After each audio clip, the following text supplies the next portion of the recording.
안녕하세요. 아날로그 그녀입니다. 오늘 제가 읽어볼 책은 리차드 바크의 갈매기의 꿈입니다. 보통 현문미디어 출판사 책을 많이들 읽으시고 저도 가지고 있기는 한데요. 오늘은 조금 덜 유명한 하서 출판사에서 나온 버전을 읽어보려고 합니다.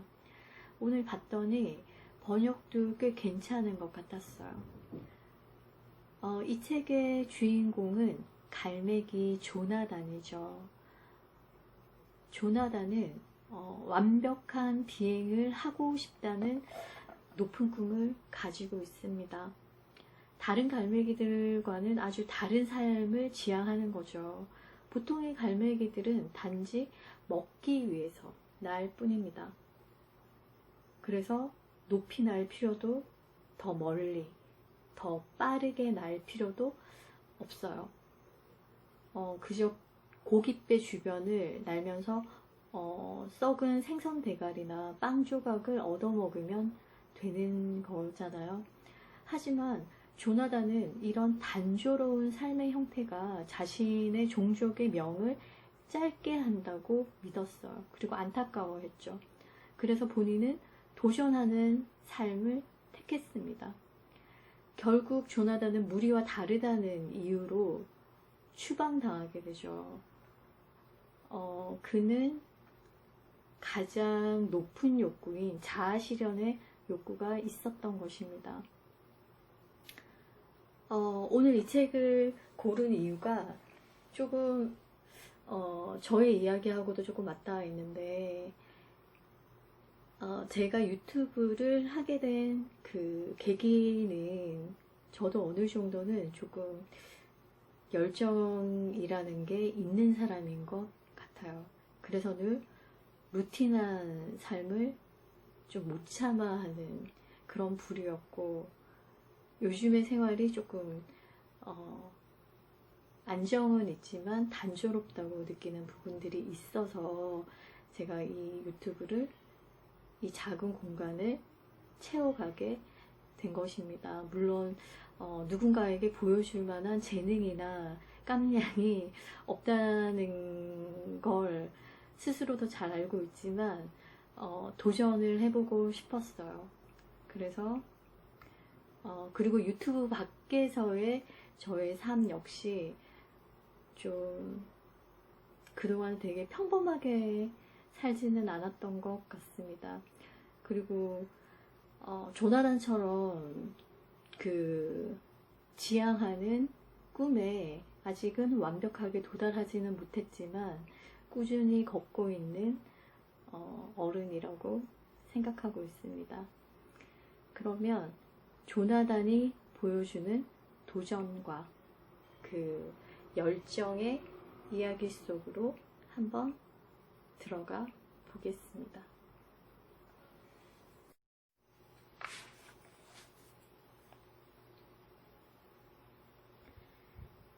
아침이 밝아왔다.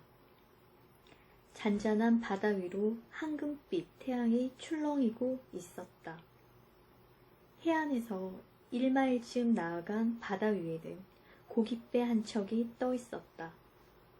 아침 식사를 알리는 지시가 삽시간에 공중으로 널리 퍼지자 수많은 갈매기떼가 끼룩거리며 먹이를 향해 앞다투어 날아들었다. 또다시 바쁜 하루가 시작되고 있었다.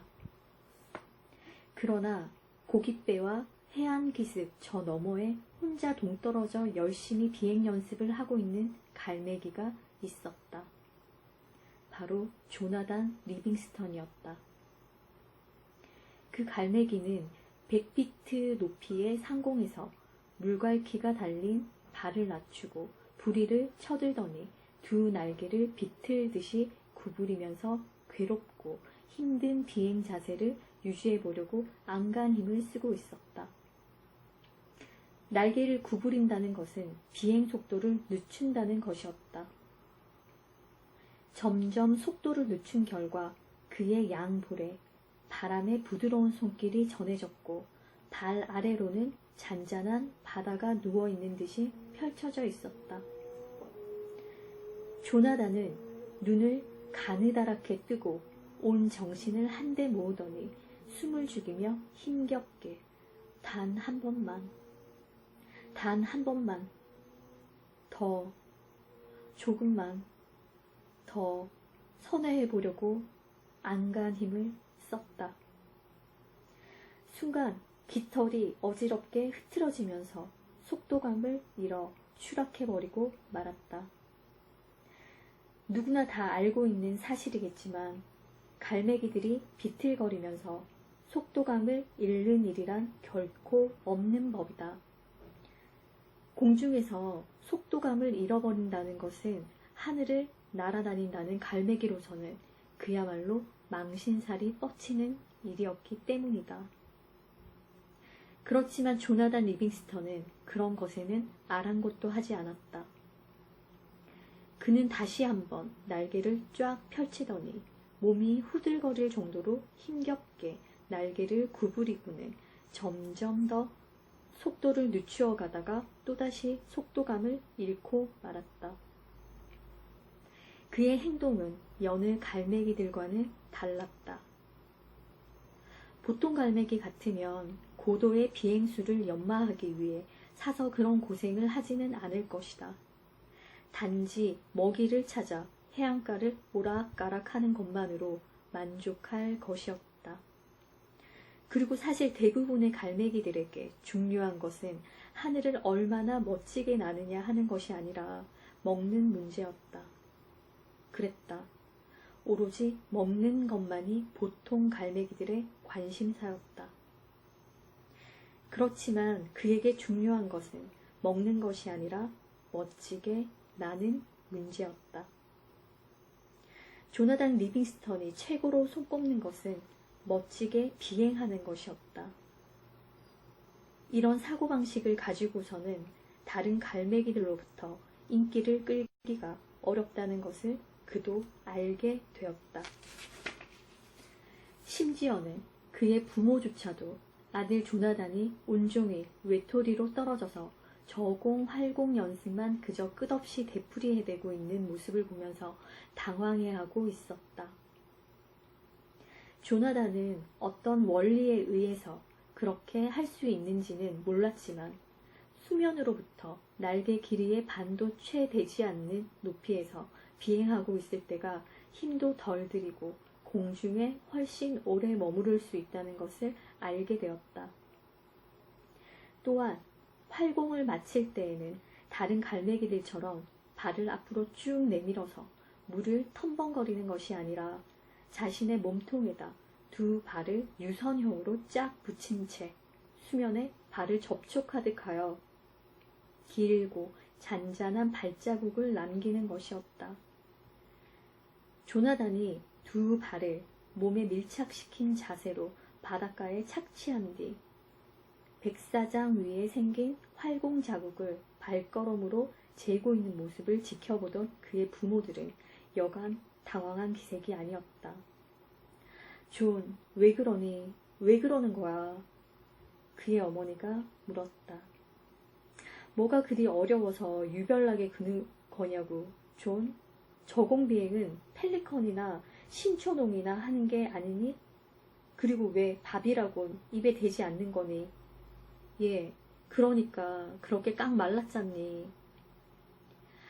깡 말라도 괜찮아요. 엄마, 전 공중에서 제가 무엇을 할 수 있는지 알고 싶어요. 그냥 그뿐이에요. 정말로 알고 싶다니까요. 이봐라, 조나단. 그의 아버지가 상냥하게 말을 건넸다. 이제 곧 겨울이 다가올 거다. 그러면 고깃배들도 하나둘씩 사라질 것이고 수면 가까이에서 야트막하게 헤엄치던 물고기들도 물속 깊숙이 들어가 버릴 거야. 내가 정이 뭔가 배우길 원한다면 먹이 구하는 법을 배우도록 해라.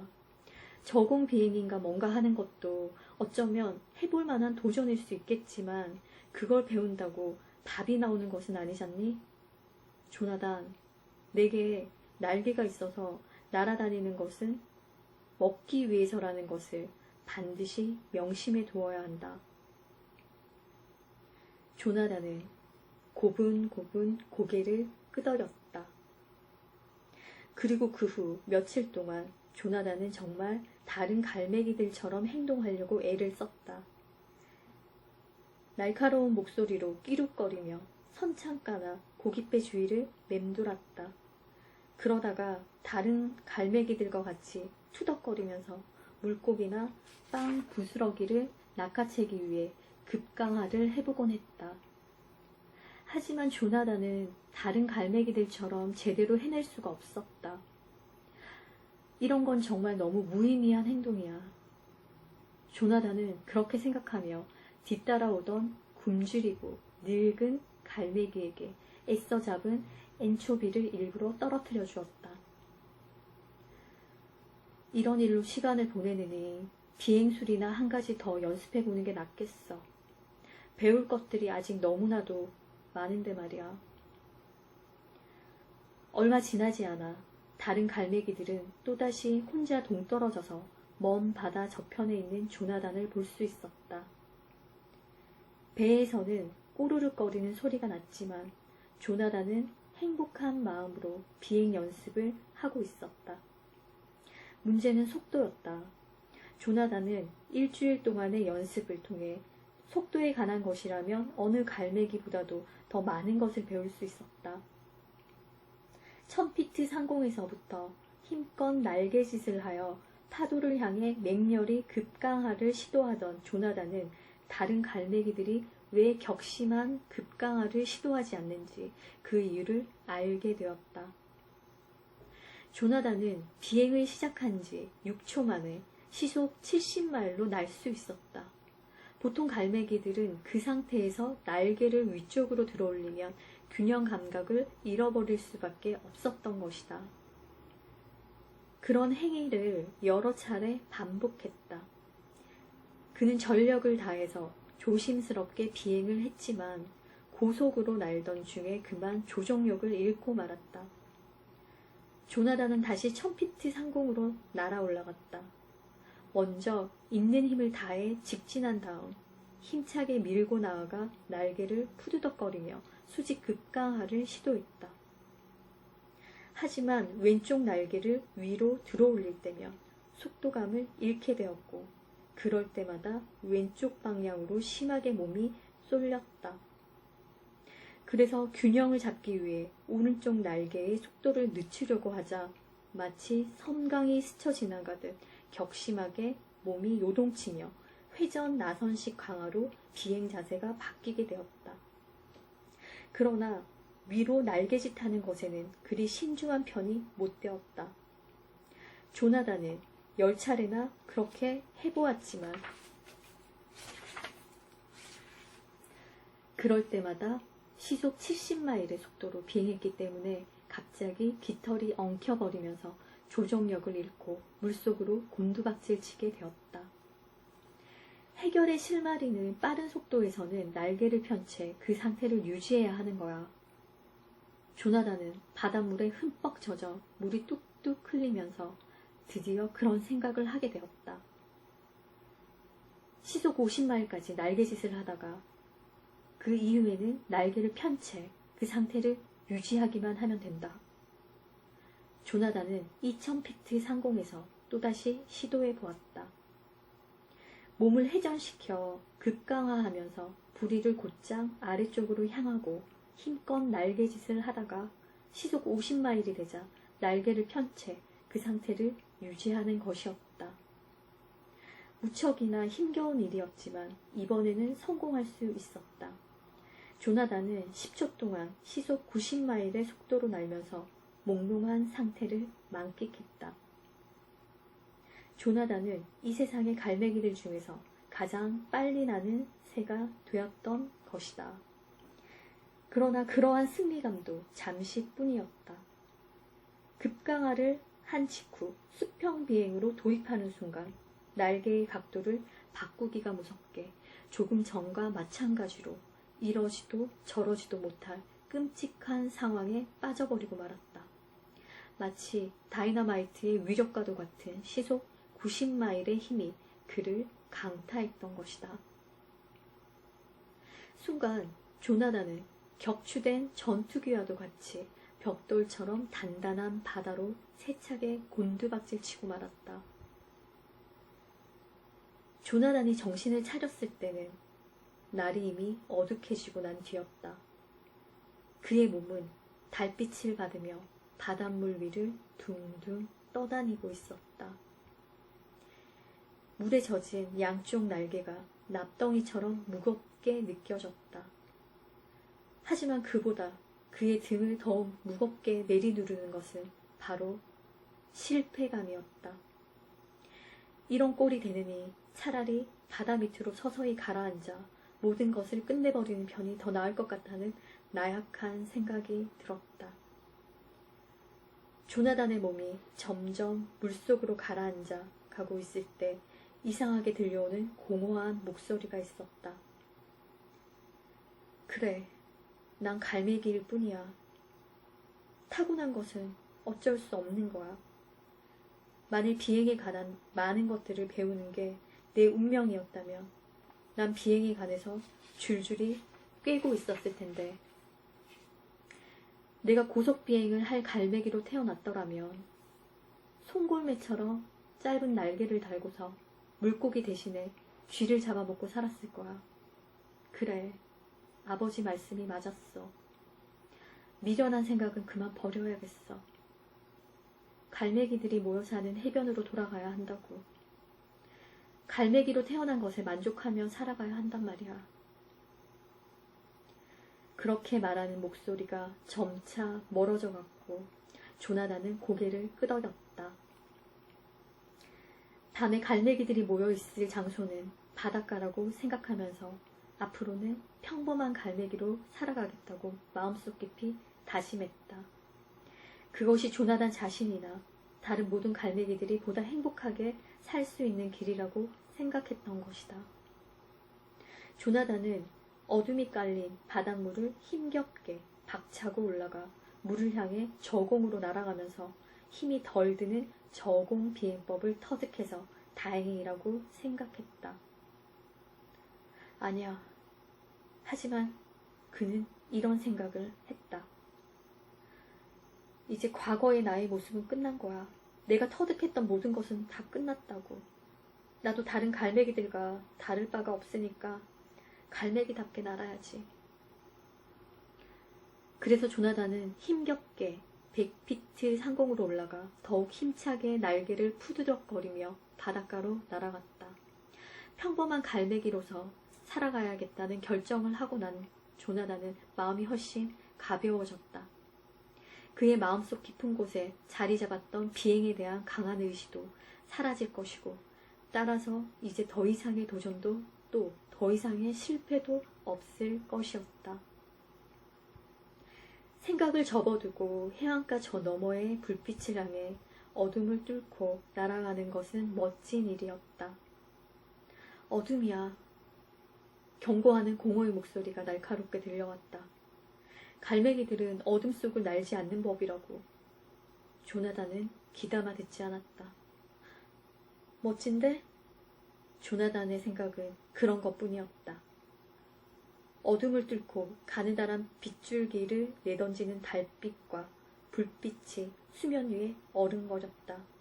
모든 것이 너무나 평화롭고 고요하며 집어치우라고.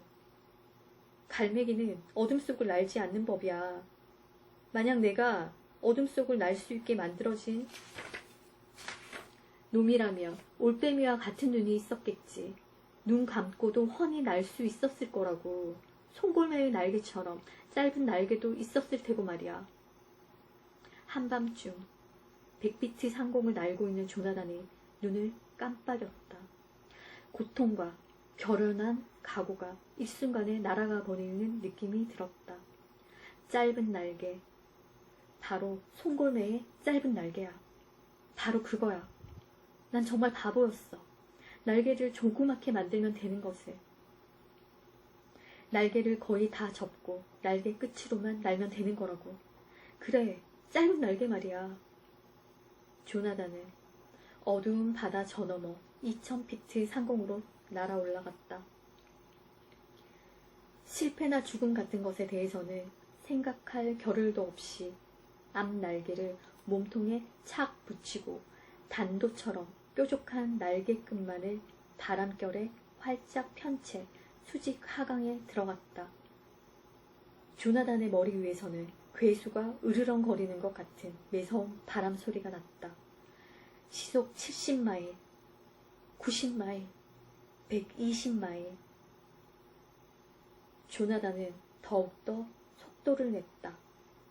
시속 140마일인 상태에서 날개에 느껴지는 긴장감은 시속 70마일이었을 때 힘겨웠던 것에 비한다면 정말 아무것도 아니었다.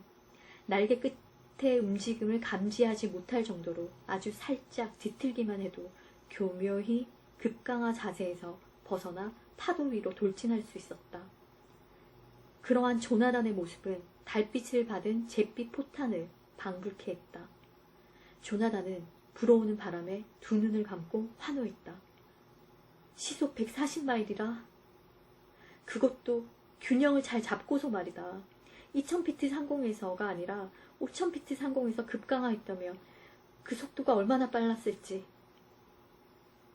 바로 얼마 전에 조나단이 스스로에게 했던 결연한 맹세는 채 잊혀질 시간도 없이 세차게 몰아치는 바람결에 날아가 버렸다. 하지만 맹세한 것을 깨버렸다는 죄책감은 전혀 들지 않았다. 그런 약속이란 평범한 것을 받아들이는 갈매기들이라 하는 것이었다. 배움에서 탁월함을 맛본 자에게는 그런 약속이 전혀 가치가 없는 것이었기 때문이다. 다음날 어둠이 사라지자 조나단은 또다시 연습을 시작했다. 5000피트 상공에서 내려다보니 고깃배들은 잔잔하게 일렁이는 푸른 바닷물 위에 떠있는 작은 점들처럼 보일 뿐이었다. 그리고 아침 먹이를 구하려고 배전을 맴돌고 있는 갈매기 떼들은 흐릿한 먼지 구름처럼 보였다. 조나단의 마음에는 활기가 넘쳤다. 두려움을 극복했다는 사실에 자부심과 기쁨으로 몸이 떨려왔다. 그 기쁨을 온몸으로 느끼며 조나단은 격식도 차리지 않고 앞 날개를 몸에 바싹 붙인 뒤 짧고 각이 진 날개 끝을 쭉 펼치며 곧장 바다로 돌진했다. 4000피트 상공을 지날 때쯤에는 극한 속도에 이르렀다. 세차게 밀어 닥치는 바람은 아주 굳건한 벽이 되어 그의 앞을 가로막았기 때문에 조나단은 더 이상 빨리 비행할 수 없었다. 그래서 시속 214마일의 속도로 곧장 아래로 급강하였다. 만약 이 속도에서 날개가 펴지지 않는다면 그의 몸은 가루가 되어 산산이 흩어져 버릴 것이다. 하지만 속도감이란 힘이고 기쁨이며 그야말로 완전한 아름다움이었다. 급강하 직후 1000피트 상공에서 수평 비행으로 자세를 바꾸자 엄청나게 불어닥치는 바람 때문에 날개 끝에서 싱싱 소리가 났고 감각이 무디어졌다. 고깃배와 갈매기떼가 약간 비스듬하게 기울어져 보이면서 유성처럼 빠른 속도로 곧장 그의 앞으로 다가오고 있었다. 하지만 조나단은 멈출 수가 없었다. 그런 속도에서 어떻게 방향을 바꿔야 하는지를 아직 모르고 있었기 때문이었다. 그들과 충돌하면 직사할 것이다. 조나단은 두 눈을 감아버렸다. 해가 막 솟아오른 아침, 조나단 리빙스턴은 세차게 불어오는 바람결에 노호하듯 싱싱거리는 깃털 소리를 내며 두 눈을 감은 채 시속 212마일의 속도로 날아서 아침 식사를 하려고 모여든 갈매기떼의 한가운데를 곧바로 관통하여 지나갔다. 행운의 여신이 그에게 미소를 보내주고 있는 탓이었는지 다행스럽게 사상자는 하나도 없었다. 부리를 하늘로 향해 치켜들 때까지 조나단은 여전히 시속 160마일이라는 속도로 비행하고 있었다. 120마일로 속도를 줄이고 드디어 다시 날개를 편 상태로 4000피트 상공에서 아래를 내려다보았다. 고깃배들은 한낱 바다 위에 떠있는 작은 조각들처럼 보였다. 결국 그의 생각이 맞아떨어졌던 것이다. 최대 속도, 시속 214마일의 비행. 그것은 갈매기의 역사상 유래를 찾아볼 수 없을 만큼 위대한 순간이었다. 그 순간, 갈매기 조나단에게 새로운 시대가 펼쳐졌던 것이다. 그는 8,000피트 상공에서 급강하를 위해 날개를 접고는 홀로 쓸쓸히 연습하던 장소로 날아가며 이내 방향을 전환하는 방법에 대한 생각으로 빠져들었다. 조나단은 결국 날개 끝에 깃털 하나만 살짝 움직여도 어마어마한 속도로 유연한 커브를 그리며 비행할 수 있다는 것을 알게 되었던 것이다. 하지만 그 사실을 알아내기 전에 이와 같은 속도에서 다른 깃털을 약간이라도 움직이면 총알처럼 회전하게 된다는 사실도 비로소 깨닫게 되었다. 조나단은 갈매기의 역사상 최초로 고개 비행의 명수가 되었던 것이다. 조나단은 다른 갈매기들과 어울려 노닥거리는 것으로 하루회를 허비해버리지 않고 해가 떨어진 이후까지도 계속해서 비행 연습을 해나갔다. 공중제비, 저속회전, 분할회전, 역회전, 갈매기식 번트회전, 바람개비 회전 등등 조나단은 고도의 비행 기술들을 하나하나 터득해 나갔다. 갈매기 조나단이 해변의 갈매기들이 모여있는 곳으로 돌아갔을 때는 이미 한밤중이었다. 머리는 어질어질하고 몸은 완전히 녹초가 되어버렸다. 하지만 기쁨으로 가슴이 벅차오른 그는 착륙 직전 순간 회전을 하면서 공중에서 가볍게 몸을 굴려 사뿐히 내려앉았다. 내가 비행에서 획기적인 성공을 거두었다는 얘기를 들으면 모두들 좋아서 어쩔 줄 모르겠지? 이 세상은 정말 살만한 가치가 있는 거 아니겠어? 그저 먹을 것이나 얻기 위해 고깃배와 해변 사이를 오락가락하면서 매일 그날이 그날인 듯이 따분하게 날아다니는 삶이 아닌 이렇게 살만 나는 삶의 이유가 있다니. 이제 우리 갈매기들은 무지의 상태에서 벗어나는 거야. 그래서 스스로 탁월하며 지적이고 재능이 있는 존재라는 것을 깨달을 수 있는 거야. 우리는 진정 자유로운 존재일 수 있는 거라고. 우리는 비행법을 터득할 수 있단 말이야.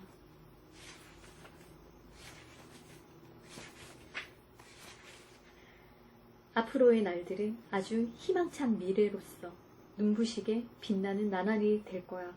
그런 생각을 하며 조나단은 해변에 내려앉았다. 해변에는 많은 갈매기들이 회의를 하기 위해 모여 있었다. 그들은 분명 오래전부터 그렇게 모여 있었던 것으로 보였다. 정말로 많은 갈매기들이 조나단을 기다리고 있었던 것이다. 조나단 리빙스턴, 가운데로 서게. 원로의 목소리에는 굉장한 위엄이 있었다. 가운데에 선다는 것은 굉장한 수치나 굉장한 명예를 의미했다. 명예로운 일로 가운데에 서는 것은 갈매기들의 최고 지도자를 선정할 때였다. 하기야, 오늘 아침 조반 때 갈매기 떼들은 내가 나는 것을 보았을 테니까. 조나단은 속으로 그렇게 생각했다. 그들은 나의 획기적인 성공을 지켜보고 있었던 거야.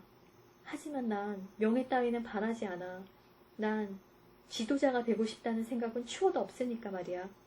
난 단지 내가 알게 된 것을 모든 갈매기들과 함께 나누고 싶을 뿐이야.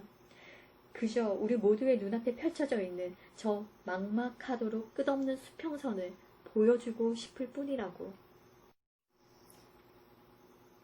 조나단 리빙스턴! 원로가 다시 입을 열었다.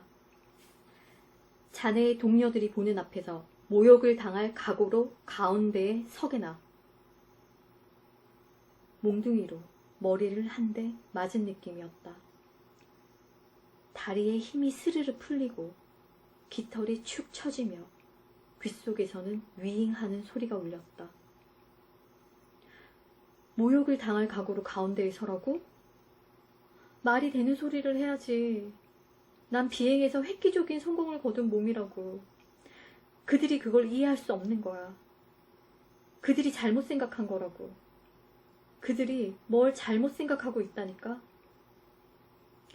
자네가 앞뒤 가리지 못하고 저지른 무책임한 행동 때문에 원로의 엄한 목소리가 울려 퍼졌다. 우리 갈매기 집단의 위엄과 전통에 먹칠을 하고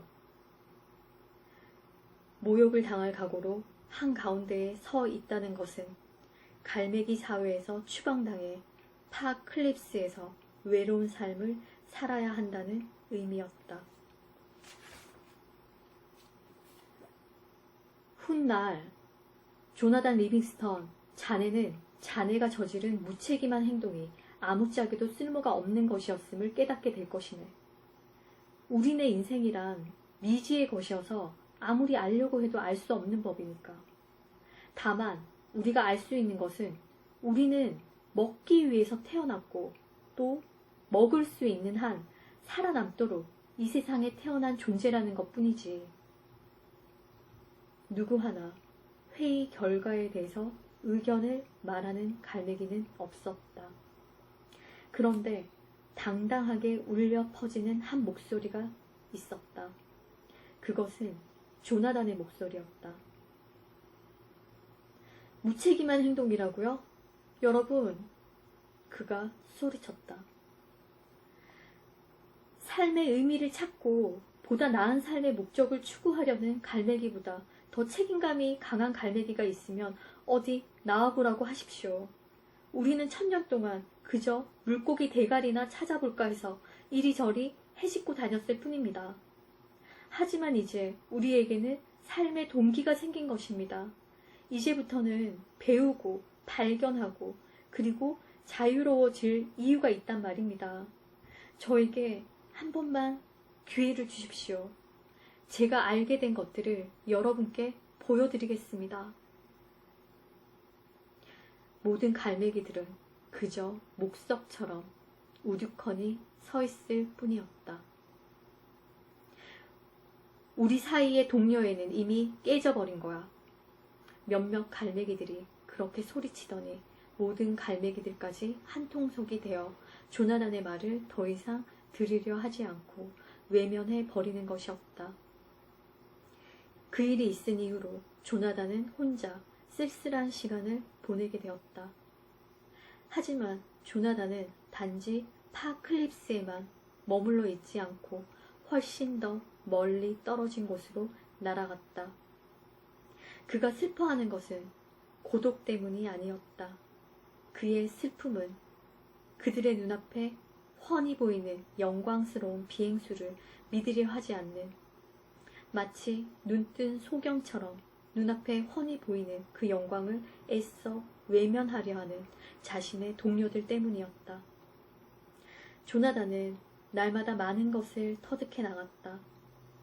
유선형의 고속 급강하를 하여 물속까지 깊숙이 빠져내려감으로써 수중 10피트 깊이에서 떼지어 사는 희귀하고 맛 좋은 물고기를 발견할 수 있다는 것도 알아내게 되었다. 이제는 살아남기 위해 더 이상 고깃배 주위를 기웃기웃들면서 곰팡내 나는 빵 부스러기라도 찾으려 할 필요가 없었다. 또한 공중에서 잠자는 법, 한밤의 앞바다로 부는 바람을 가로질러 비행 방향을 결정하는 법, 해가 떠서 질 때까지 100마일을 비행하는 법 등등을 하나하나 터득해 나갔던 것이다. 조나단은 자욱한 바다 안개를 헤치고 눈부실 정도로 맑은 하늘로 날아올라갔다. 다른 갈매기들은 안개비만 바라보며 해변에 우두커니 서 있기만 할 뿐이었다. 하지만 조나단은 강하게 부는 내륙풍을 타고 비행하는 법, 그리고 내륙에서 맛 좋은 벌레들을 잡아먹는 법도 터득할 수 있었다. 한때 조나단은 그 모든 것을 갈매기 떼 전체와 함께 누리기를 희망했었다. 그러나 이제는 그 혼자만을 위해 그러한 것을 성취할 수밖에 없었다. 하지만 그는 비행하는 법을 터득했으며 자신이 그것을 위해 치러야 했던 대가에 대해서 후회하지는 않았다. 조나단은 갈매기의 일생이 그렇게 짧은 이유는 바로 권태감과 공포심 그리고 분노심을 마음속에 담고 있기 때문이라는 것을 깨닫게 되었다. 그런 모든 것들을 떨쳐버린 조나단은 정말로 근사한 삶을 오래도록 영위할 수 있었다.